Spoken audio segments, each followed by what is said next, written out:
La ley del Sinaí se introdujo en el plano físico del planeta cuando las mentes sublimes tutelares de la evolución de esta humanidad entendieron que la población estaba madura y preparada para recibir la misma.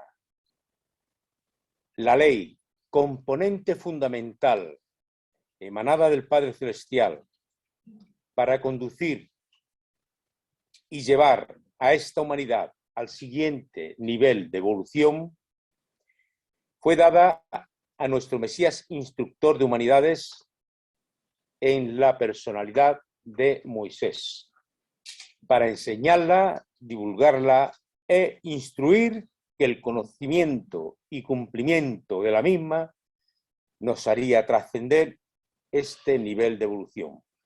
La falta de cumplimiento implica la estancia en este nivel de evolución tantas veces sea necesario hasta que el ser comprenda la necesidad de su conocimiento y puesta en práctica para poder continuar su evolución.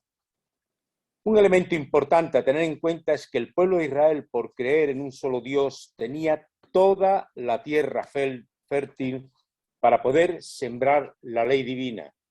Además, dentro del pueblo de Israel estaba el pueblo escogido, que realmente era el pueblo esenio, donde al final encarnarían los mayores de la alianza del Cristo, para que en su última venida fueran ellos los que aportaran su apoyo, sus conductores, sus maestros.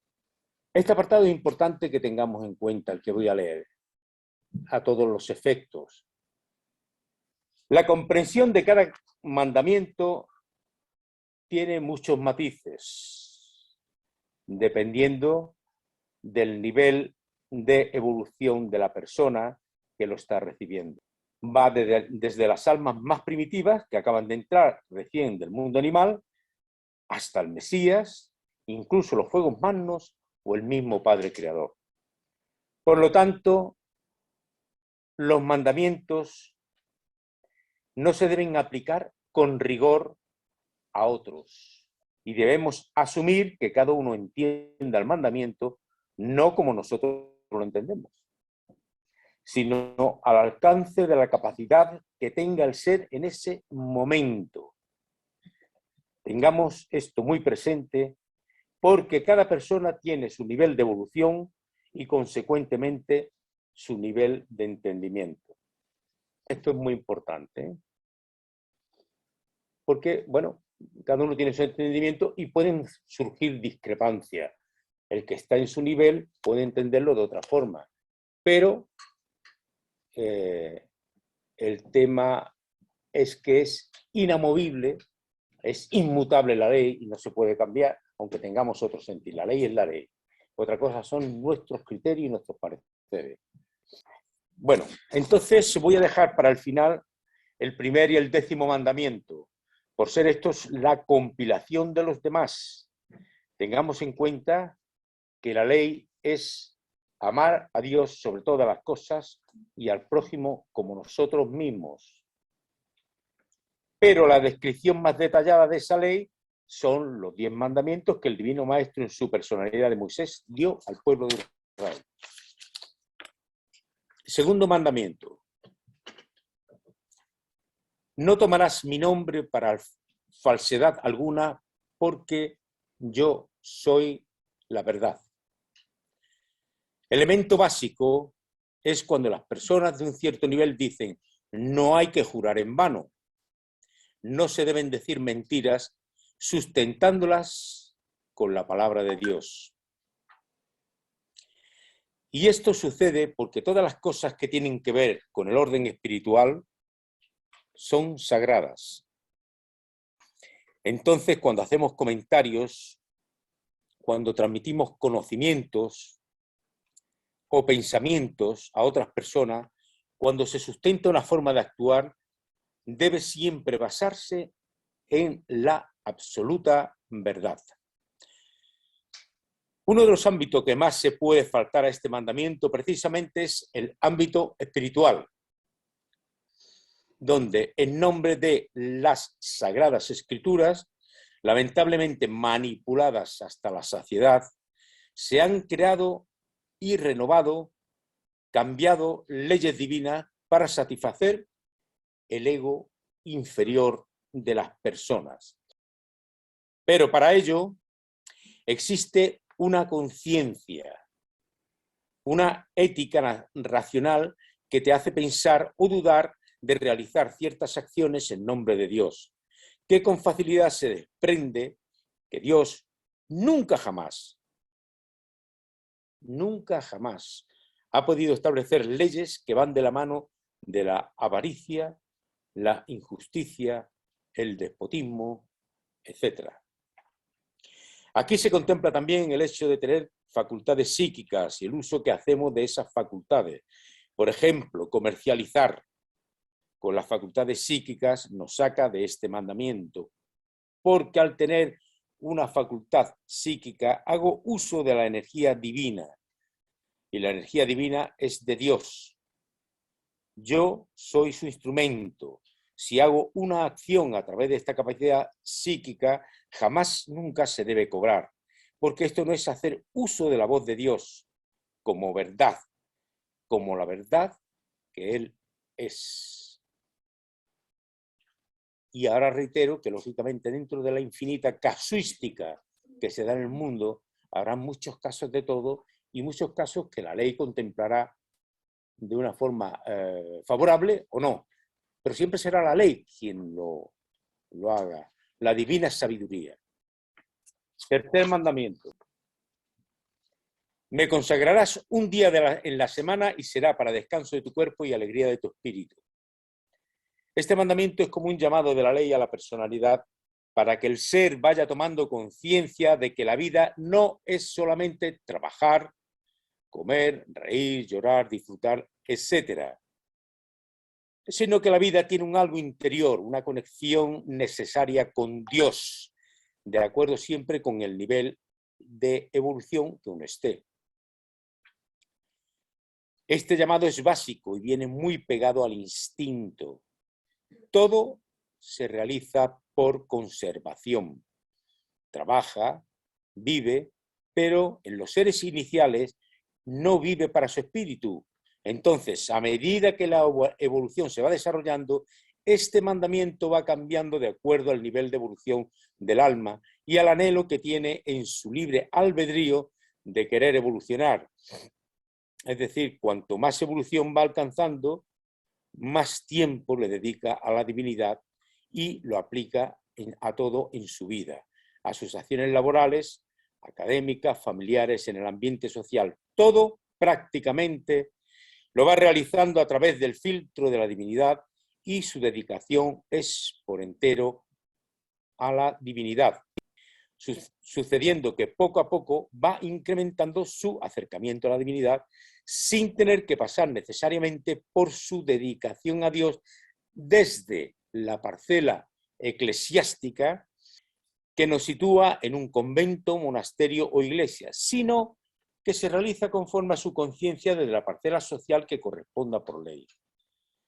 Con lo cual apreciamos que este mandamiento es relativo a estos dos conceptos: el nivel de evolución y el nivel de conciencia que adquirimos, pudiendo reconocer para qué estoy en este plano físico, partiendo del punto que nací de la divinidad y debo volver a la divinidad convertido en la vibración de la divinidad. El mandamiento te dice: dedicarás un día a mí, pero el ser que sienta a Dios en sí dedica todos los días de su vida, ¿correcto? Eso es un poco la transformación y la evolución que el ser va teniendo a medida que va evolucionando con el tema de los mandamientos. Por eso he especificado al principio ese matiz que es muy importante. Cuarto mandamiento. Después de mí darás a tus padres los dones de tu reverencia y de tu amor en todos los días de tu vida. Lo primero que debemos reconocer con este mandamiento es que de alguna manera uno elige los padres que van a acompañarnos en el plano físico antes de nacer. Programamos todo el paquete para poder venir al plano físico y de alguna manera avanzar en los temas que el yo superior dispone que en esa vida deba realizarse. Son muchas las circunstancias que nos llevan a elegir los padres. Puede ser por alianza, por expiación, por deudas, o porque en su momento fuimos mal padre, etc. Muchas pueden ser las circunstancias que intervienen en la elección de nuestros padres. Así como unos padres aceptan al tomar la decisión de adoptar un hijo, contraen la responsabilidad de cuidarlo, educarlo, protegerlo, guiarlo y amarlo. También, como hijo, acepta cuando decide encarnar en esa pareja, pues cuidarlos, protegerlos, amarlos, respetarlos, porque debemos tener en cuenta que el hijo va a ser dependiente al nacer y durante una trayectoria de su vida, y luego serán los padres los que podrán ser dependientes del hijo por lo general, cuando llegue a la ancianidad. Debemos tener en cuenta que el mandamiento no dice que debemos amar, respetar y dar amor a los padres que sean buenos y respetuosos. El mandamiento dice, después de mí darás a tus padres los dones de tu reverencia. Y no especifica la condición de los padres. Eso es lo que te explica el mandamiento. Y eso es lo que debemos sentir nosotros, independientemente de la condición de ellos. Quiere decir que en la amplia casuística que se presenta encontraremos padres fuera del contexto del bien, a los cuales daremos la aplicación del mandamiento tal cual se manifiesta. Porque, entre otras cosas, puede ser que el comportamiento de un mal padre-madre venga de manos de la ley. Por ejemplo, si somos abandonados por nuestro padre-madre, debemos bien interpretar el hecho como una compensación de la ley que nos dice que en algún momento de nuestra existencia habremos abandonado un hijo. Por lo tanto, no debe haber recriminación o abandono al padre, porque entonces sería un doble error. Si vengo a aprender y a corregir, debo ser consecuente con este aprendizaje, que viene de la mano de la ley causa-efecto o de la ley de afinidad.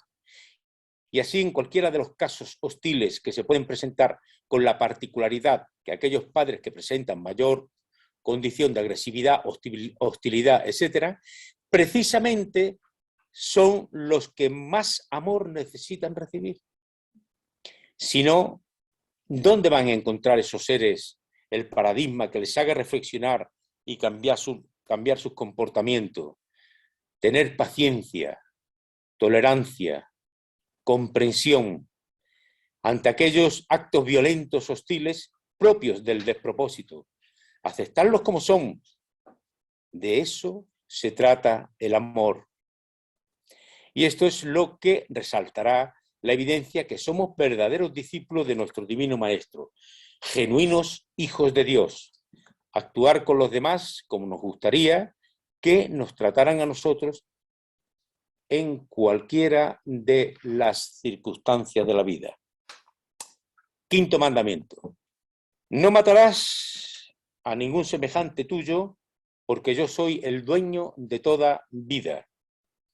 Este es un mandamiento categórico, específico, literal y directo. No debo quitarle la vida a ningún semejante mío. Y como todos, su entendimiento es más sutil a medida que se van alcanzando cotas evolutivas altas y nos vamos dejando guiar más de la mano de la divina sabiduría, consiguiendo con esto ampliar más el campo de conocimiento y aplicación, obteniendo una precisión más profunda y exacta de cuál debe ser nuestra actuación en base a la cobertura que realmente ofrece este mandamiento. Entonces, si nos remitimos a las primeras etapas humanas, podemos apreciar o definir a ese semejante mío como seres hermanos, humanos, propios de un clan de mi propia familia. Y todo lo que se salga de aquí, pues ya no corresponde a esa condición. Después se debe entender más como el concepto de humanidad, o sea, no debe matar a ningún ser humano. Cuando alcanzamos vuelos más altos, la expansión de nuestra conciencia, comprendemos que somos una chispa divina y que formamos una totalidad y que todas las chispas, las más pequeñas y las más grandes, son también nuestros semejantes. Y a este nivel de comprensión nos hace entender que nuestros semejantes son también los animales, las plantas, los ángeles, los arcángeles, etc. Debemos entender que este mandamiento precisa varias cosas. Que yo no le quite la vida al otro, que no cometa homicidios ni asesinatos.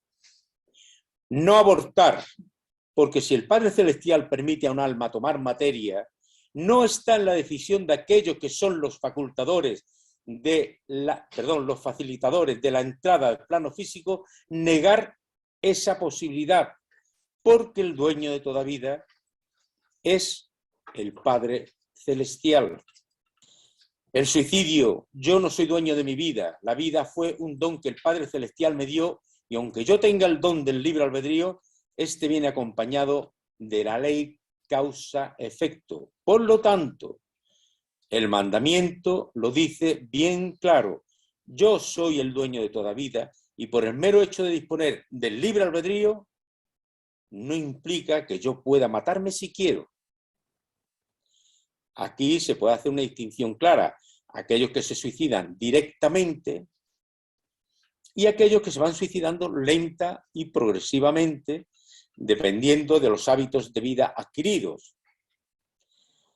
Aquí se incluyen los sentimientos y pensamientos que se desprenden de una intolerancia, un rechazo, una aceptación de una situación planteada por alguien que tenga vínculo directo. En definitiva, aquellos que son autodestructivos en sí mismos.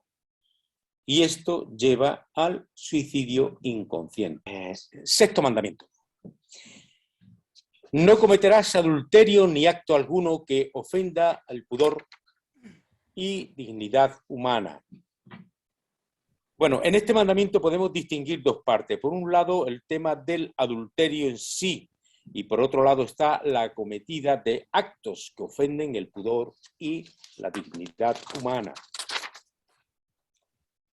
El adulterio señala de forma clara la relación con la pareja. También este mandamiento ofrece variedad dependiendo del nivel de evolución. Pero dado que este trabajo va dirigido a seres con un determinado adelanto evolutivo, prescindiremos cotas evolutivas iniciales y nos centraremos en este nivel más o menos.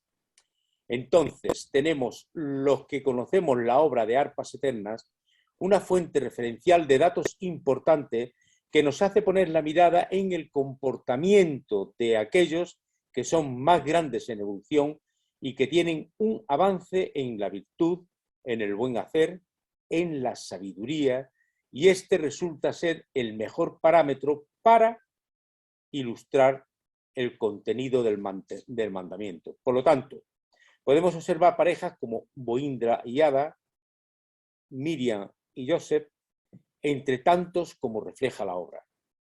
Y en estos personajes existía el respeto, la lealtad, la armonía, no existían imposición del uno sobre el otro y un largo etcétera. Reflejo de lo que emana del Padre Celestial. Y para mí estos ejemplos son la fuerza catalizadora que propicia el estado ideal de la pareja.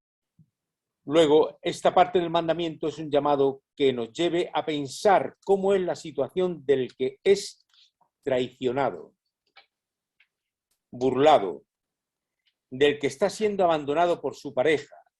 En definitiva, si nos gustaría ir acompañado de nuestra pareja a cualquier evento y que ella o él esté pensando cómo sería una relación con la persona que tiene enfrente o al lado, faltando ya mínimamente y tan solo con el pensamiento a este mandamiento. Esto es muchísimo más largo, pero claro, no podemos, tenemos que reducir el tema, ¿correcto? La segunda parte del sexto mandamiento, cuando dice que no cometerás acto alguno que ofenda al pudor y dignidad humana, es algo que tiene que ver y guarda mucha relación con nosotros mismos. Y tiene que ver cómo llevo mi sexualidad, la relación con mi cuerpo, cómo uso mi pensamiento, mi sentimiento, con relación a esa energía de la vida que es la energía sexual.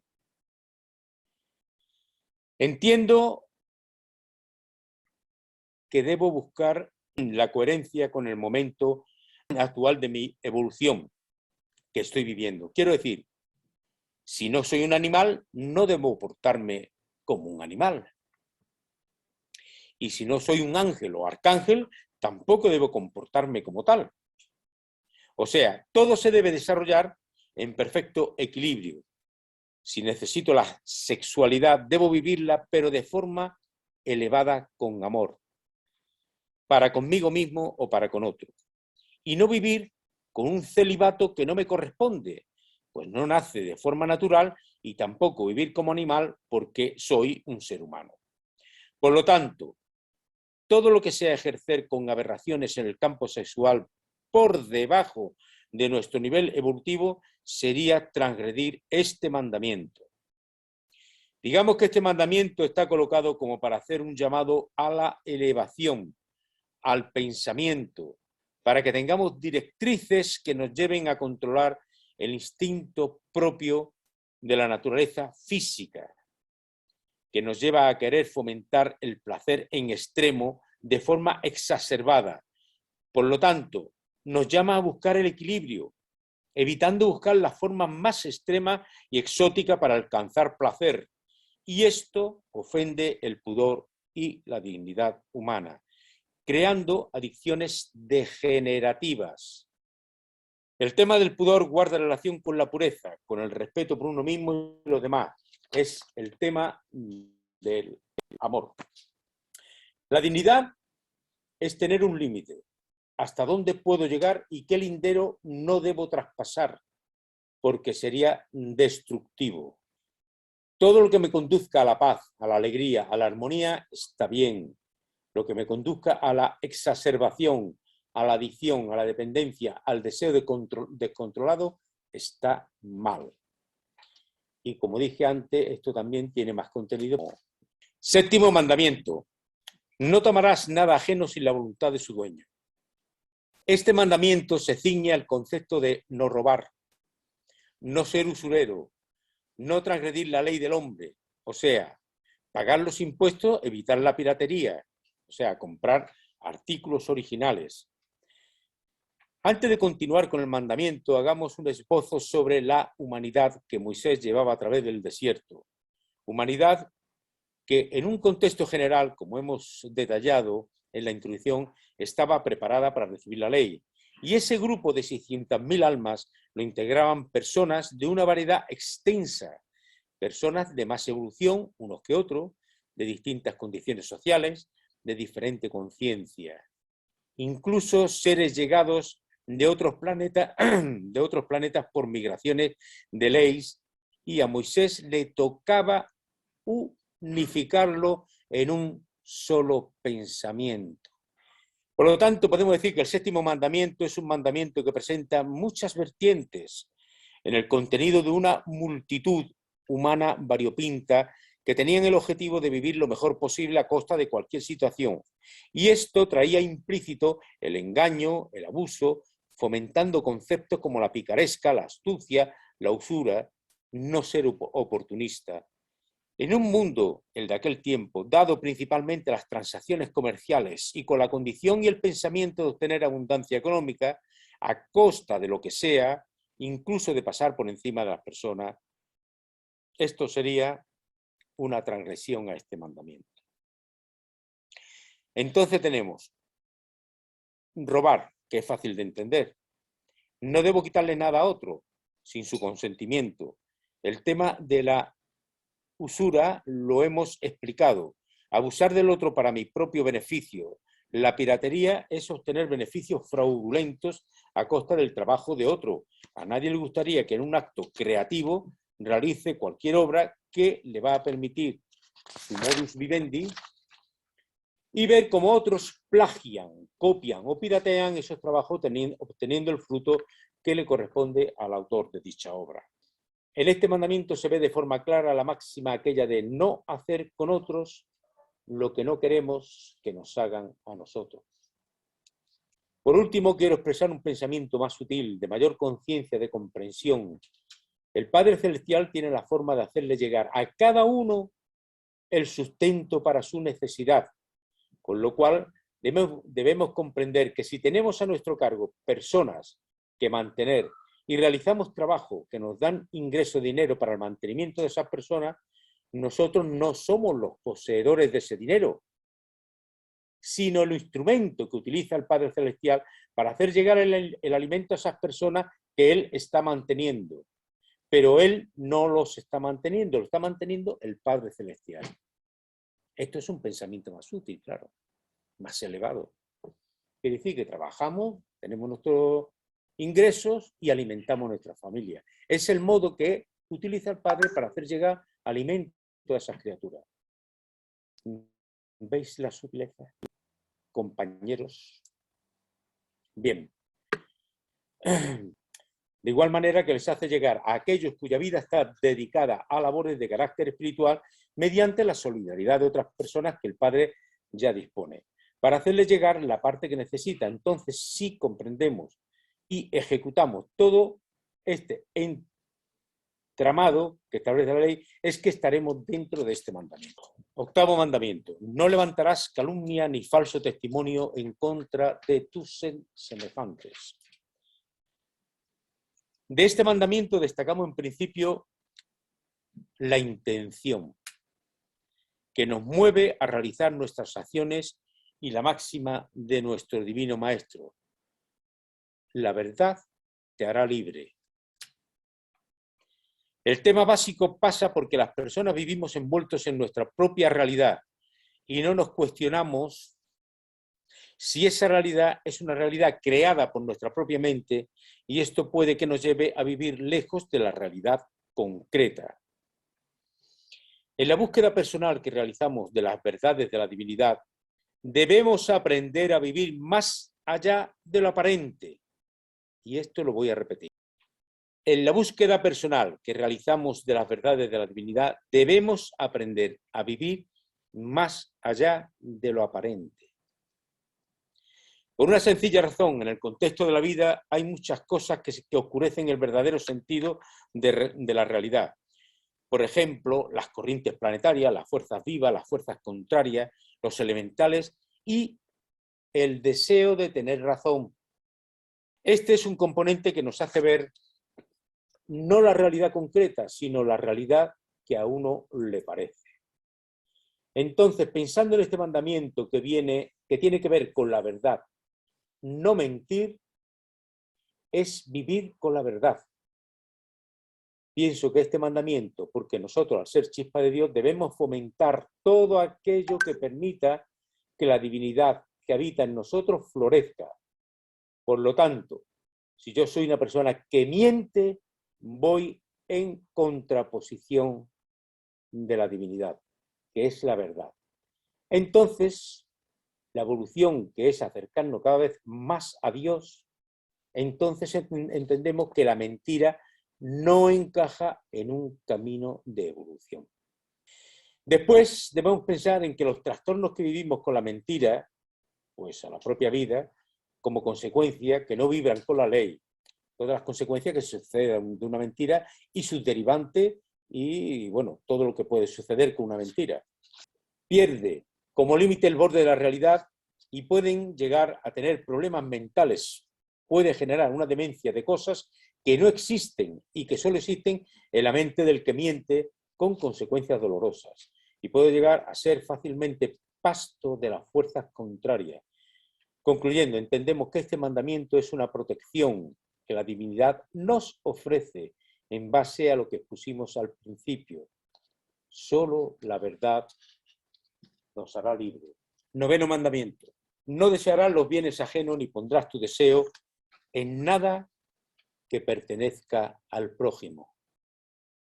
El instinto de conservación propio de nuestra etapa animal y durante ella es el que marca el deseo, lo que después se va a convertir en algo más especializado fruto de nuestro pensamiento.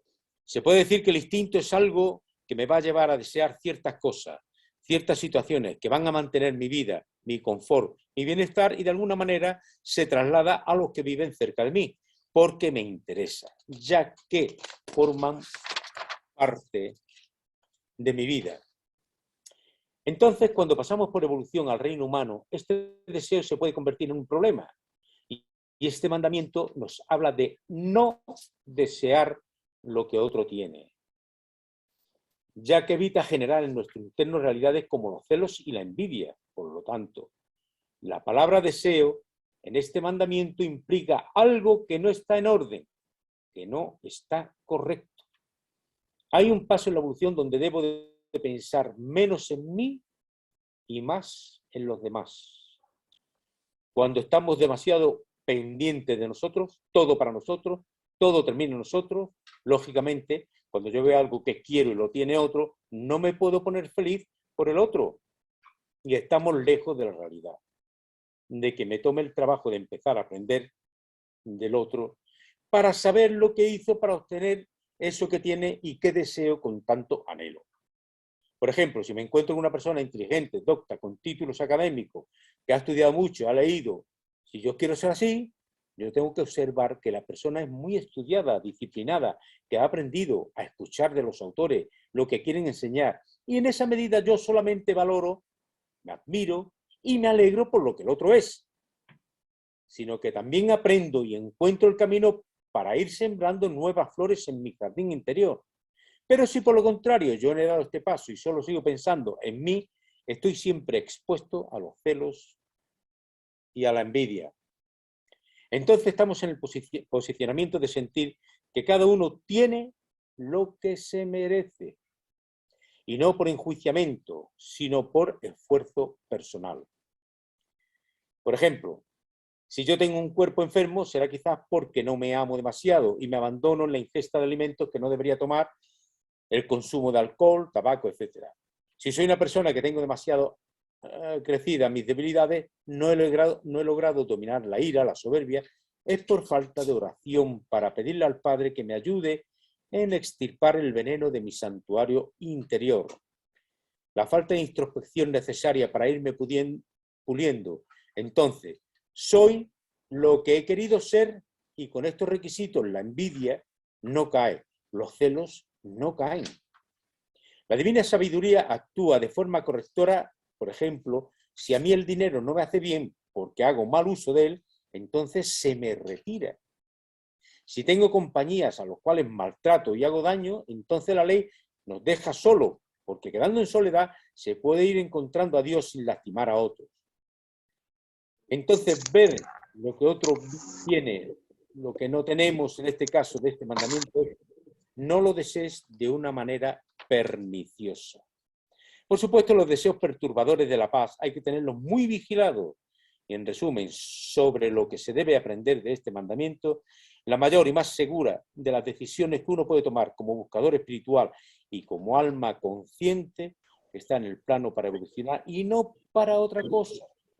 Es seguir la voluntad del Padre Celestial, que es la misma voluntad de nuestro Divino Maestro, porque Él sabe lo que más nos conviene tener, lo que no nos conviene tener, que es lo que no merecemos tener, aún dejarnos conducir por Él hacia ese refugio que es el lugar de nuestra felicidad, que es vibrar a tono con la ley divina en este momento actual. Por último, primer y décimo mandamiento. Primer mandamiento, ama a Dios sobre todas las cosas y al prójimo como a ti mismo. Y el décimo es, no harás nunca jamás lo que no quieres que se haga contigo. Vamos a tratar este y después el primero. El décimo y último mandamiento. Clara es la divinidad en este mandamiento, sin disculpas, sin excusas. Nunca debemos hacer con los demás ninguna cosa que no queremos que otro haga con nosotros. Esto implica muchas cosas. Implica, por ejemplo, revisar cómo son nuestros pensamientos para con los demás. Nos gusta que otro piense de nosotros de la forma en que nosotros pensamos en relación a los demás.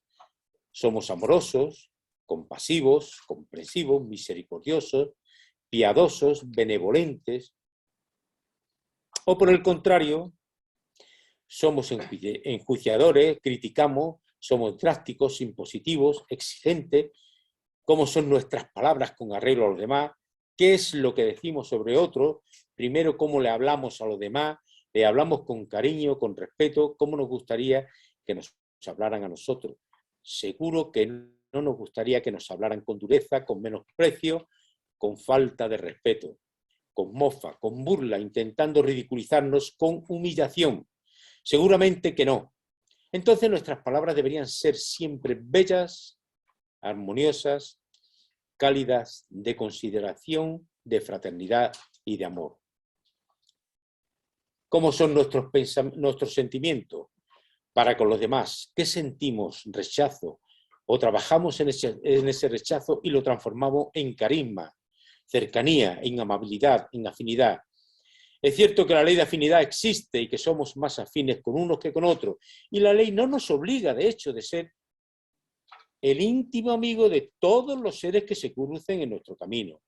Pero tengamos en cuenta que nos manda en no hacer al otro lo que no queremos para nosotros. No nos gustaría realizar acciones que dejen en el corazón de otro sentimientos de prepotencia, arrogancia, de rechazo, desprecio, odio, ira, cólera, envidia, celos. Todos esos son conceptos que no están en el marco del amor, de la paz y de la fraternidad. ¿Cómo son nuestras acciones para los demás? ¿Qué es lo que hacemos con nosotros? La persona que está tirada en la calle podría ser cualquiera de nosotros. El que se equivoca en una conferencia o una clase en general. ¿Cómo nos gustaría que nos trataran los otros a nosotros?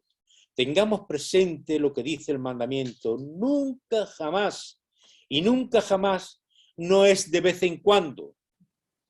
A veces un poco. O es que en este caso sí, porque esta persona se lo merece, porque es malo, porque es mentiroso. No, de ninguna manera. Nunca jamás es nunca jamás.